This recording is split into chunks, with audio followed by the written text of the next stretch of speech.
Narsampet DSP కార్యాలయంలో జిల్లా SP B Krishnarao ఆదేశాల మేరకు డీఎస్పీ ఆధ్వర్యంలో సబ్ డివిజన్ పరిధిలో ఉన్న రౌడీ షీటర్లకి ప్రత్యేక కౌన్సిలింగ్ నిర్వహించబడింది। ఈ కార్యక్రమంలో మొత్తం 584 మంది రౌడీ షీటర్లలో 120 మందికి ప్రత్యేకంగా కౌన్సిలింగ్ ఇవ్వడం జరిగింది। సమాజంలో తిరిగి సజ్జనులుగా జీవించాలని, నేరాల నుంచి దూరంగా ఉండాలనే సందేశంతోనే ఈ కార్యక్రమం నిర్వహించబడిందని డీఎస్పీ తెలిపారు। ప్రజల్లో భద్రతా భావం పెంపొందించేందుకు నేర నియంత్రణలో భాగంగా మండలాలు మరియు పట్టణాల్లో ఉన్న రౌడీ షీటర్లు దారులపై కఠినంగా నిఘా కొనసాగించాలని సంబంధిత పోలీస్ అధికారులను స్పష్టమైన ఆదేశాలు ఇచ్చినట్లు డీఎస్పీ పేర్కొన్నారు।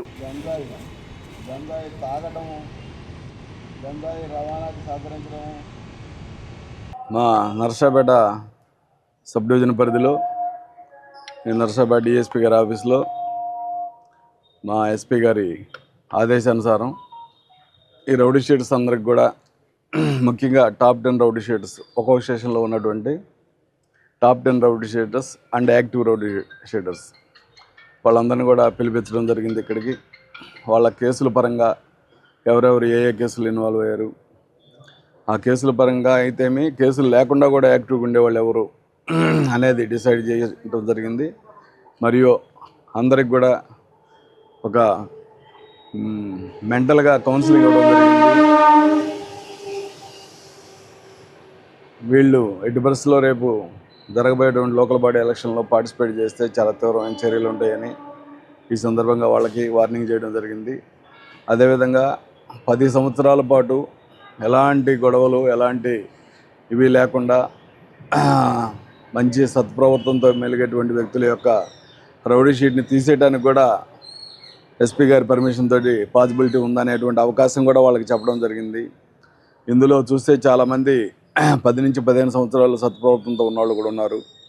అలాంటి వాళ్ళందరికీ కూడా 50 సంవత్సరాలు దాటి ఉంటే వాళ్ళకి ఖచ్చితంగా ఎస్పీ గారి పర్మిషన్ తోటి రేపు డిసెంబర్లో రౌడీ షీట్లు క్లోజింగ్ టైంలో వాళ్ళకి సహాయం చేయడం జరుగుతుంది తీసేయడానికి। అది ఎస్పీ గారి పర్మిషన్తో మాత్రమే చేస్తాము। అదేవిధంగా యాక్టివ్గా ఉన్నటువంటి రౌడీ షీట్లు కూడా ఓపెన్ చేయడం జరుగుతుంది అప్పటికప్పుడే। ముఖ్యంగా ఈ రౌడీ షీట్స్కి కానీ అందరికి కూడా మేము ఈ సందర్భంగా మీ ద్వారా మేము చెప్పేది ఏంటంటే, దయచేసి ఎవరు కూడా రౌడీ షీట్లు చాలా వరకు రౌడీ షీటర్స్ ఎక్కువ మంది గంజాయి తాగుతూ ఉన్నారు, కొంతమంది ఈవెన్ సప్లై కూడా చేసేదానికి సహకరిస్తున్నారని మాకు సమాచారం ఉంది। అలాంటి వాళ్ళని ఎట్టి పరిస్థితుల్లో క్షమించేది లేదు, ఉపేక్షించేది లేదు। వాళ్ళ మీద చాలా తీవ్రమైన చర్యలు తీసుకుంటాము। ఖచ్చితంగా పీడీ యాక్ట్ పెట్టి రాజమండ్రి సెంట్రల్ జైలుకి పంపించే అవకాశం ఉంది। దయచేసి ఎవ్వరు కూడా మీరు అలాంటి ఆలోచన కూడా చేయొద్దని నేను ఈ సందర్భంగా తెలియజేస్తున్నాను। కాలేజీలకు వెళ్ళి కాలేజీ పిల్లల్ని, కాలేజీలో ఉండే అమ్మాయిలకి, కాలేజీలో ఉండే అబ్బాయిలకి మీరు పొరపాటును కూడా రౌడీ అనేవాడు కాలేజీ దగ్గర కనపడ్డాడంటే అతని తప్పు చేయడానికి వచ్చినట్టే లెక్క। అది దృష్టిలో పెట్టుకోవాలని నేను ఈ సందర్భంగా మీకు తెలియజేస్తున్నాను, హెచ్చరిస్తున్నాను।